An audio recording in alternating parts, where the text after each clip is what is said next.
hidup saya, dan biar firman juga menjadi berkat bagi kita semua, yaitu siapa sih yang gak mau berhasil? Amin. Siapa yang gak mau? Kita akan belajar hari ini bagaimana saudara saya berhasil gak cuma dalam satu bidang, tapi berhasil dalam segala hal. Kalau orang berhasil cari uang gampang, orang gak kenal Tuhan Yesus juga mereka berhasil di luar. Berhasil dalam keluarga yang gak kenal Tuhan juga banyak. Berhasil dalam pergaulan juga banyak. Tapi hari ini kita belajar berhasil dalam segala hal. Amin. Puji Tuhan, firman Tuhan mendidik saya. Pembantu boleh pulang, semua boleh pulang. Tapi karena sudah terlatih untuk jadi pembantu, terlatih untuk masak, jadi ya oke. Bahkan saya bilang, puji Tuhan kita semakin, anak-anak semakin menghargai mana yang harus dibersihkan sendiri. Biasa kalau ada mbak. Jadi rupanya berhasil itu di rumah tangga juga harus berhasil. Amin. Amin. Semua kegiatan harus berhasil. Nah, saya belajar dari satu firman Tuhan yang saya percaya kita semua juga sudah pernah membacanya, yaitu di dalam 2 Tawarik 26. Multimedia tolong agak cepat karena banyak juga ayatnya. 30 menit kita selesai. 2 Tawarik 26 ayat 5. Kalau sudah dapat, ayo baca sama-sama 2 Tawarik 26 ayat 5. Demikian firman Tuhan. Ia mencari 1, 2, 3 ayo. Ia mencari Allah selama hidup Zakaria, yang mengajarnya supaya takut akan Allah. Dan selama ia mencari Tuhan, Allah membuat segala usahanya berhasil. Amin. Nah, ini kita mau lihat, Allah membuat segala usahanya. Jadi gak cuma jualan doang berhasil, baik usahanya, usaha dia melayani berhasil, usaha dia untuk di rumah tangga berhasil, usaha dia untuk bergaul juga berhasil. Segala usahanya, apa yang dia kerjakan berhasil. Dan ini terbukti dengan Raja Uzia, raja yang masih muda, tetapi dia pegang kunci rahasia keberhasilan. Bapak Ibu, saya ingat waktu saya masih kecil ya, waktu saya masih kecil belum 100% milik Yesus, dan kata belum saya expose kalau saya orang Kristen, tapi nggak ada yang sia-sia. Waktu saya umur 12 tahun saya kenal Yesus, walaupun ibu saya nggak setuju, dibotakin, dipukulin segala macem lah. Dulu di gereja yang ini memang agak streng, masuk gereja harus bawa Alkitab. Bahkan guru sekolah gue bilang, biarin dompet ketinggalan, tapi Alkitab nggak boleh ketinggalan. Nah, Alkitabnya kan nggak kayak sekarang iPad dengan laptop atau apapun, tapi Alkitabnya kan tebel, jadi harus bawa. Nah, kalau saya bawa, ibu saya ngelihat saya bawa Alkitab, itu pasti dipukulin, karena akibatnya buat keluarga saya nggak bagus gitu. Buat mereka nggak mau saya jadi orang Kristen, intinya seperti itu. Tetapi firman Tuhan membuat saya pengen jadi orang Kristen, dan saya ke sana. Nah, nggak ada yang sia-sia. Saya belajar Alkitab, saya semakin mau melayani Tuhan, saya semakin cari kebenaran, walaupun ngumpet-ngumpet, sembunyi-sembunyi. Nah, tapi hanya sebentar, 17 tahun berhenti sudah. Saya pikir saya nggak jadi orang Kristen, ya udah saya kabur, bahkan saya nggak mau kenal nama Yesus. Saya lari, saya sempat hamil di luar pernikahan, saya hancur-hancuran, bahkan saya bilang Tuhan emang bener bahwa hidup saya ini nggak layak, segala macam Bapak Ibu. Saya dibawa ibu saya kabur ke Eropa, orang pikir saya sekolah, padahal di situ saya disembunyikan. Nah, sampai di sana kalau ada orang yang ngomongin soal Tuhan, saya nggak mau. Terus yang kedua, saya ngeliat gereja tuh saya lari, saya nggak mau ngeliat gereja.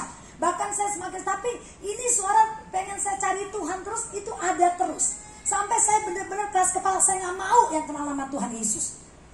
Puji Tuhan, saudara, yang luar biasa yang saya pernah bersaksi, Monica agak lucu, padahal saya bukan orang Kristen. Saya punya teman bukan Kristen, saya nggak mau kalau dia nggak gereja, padahal saya bukan orang Kristen.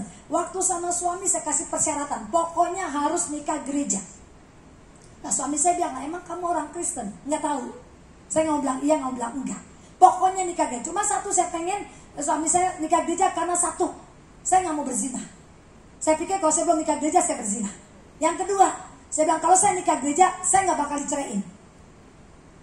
Yang ketiga, saya nggak mau saya nikah gereja karena supaya saya nggak diduain. Jadi cuma ada satu, karena ayah saya istrinya 4 Bapak Ibu.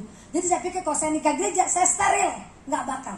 Tapi puji Tuhan, walaupun itu kinan-kinan, tapi lihat dasar firman Tuhan. Saya ke gereja, saya nikah gereja, padahal resiko buat suami saya yang tentara, karena dia bukan orang Kristen, resikonya ada. Sekarang kan udah pensiun, jadi ini baru saya ceritain gitu loh. Kan gak mungkin ulang lagi. Nah, saudara kasih nama Tuhan Yesus, Tapi saya lihat sekarang ini, apa yang saya lakukan dulu, itu berkatnya nggak hilang, saudara. Sampai hari ini saya lihat, kok saya bisa berhasil di sini, saya bisa begini. Rupanya umur 12 tahun itu benih tetap ada. Puji Tuhan, puji Tuhan.